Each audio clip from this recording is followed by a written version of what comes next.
Welcome to Java Forum. Now I am going to show you how to set the chassis name in Rocky Linux 9 operating system. So let me show you what is a chassis name. Login as a root user in terminal. So first I am going to execute the hostname command.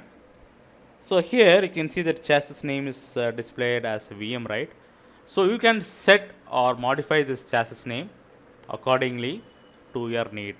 So this is a command to set the chassis name.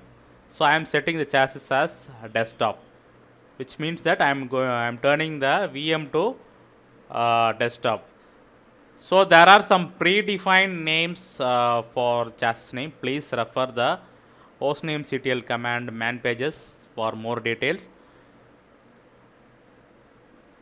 So this is the way you can set or modify the chassis name in Rocky Linux 9 operating system. So once again I put back to the VM itself.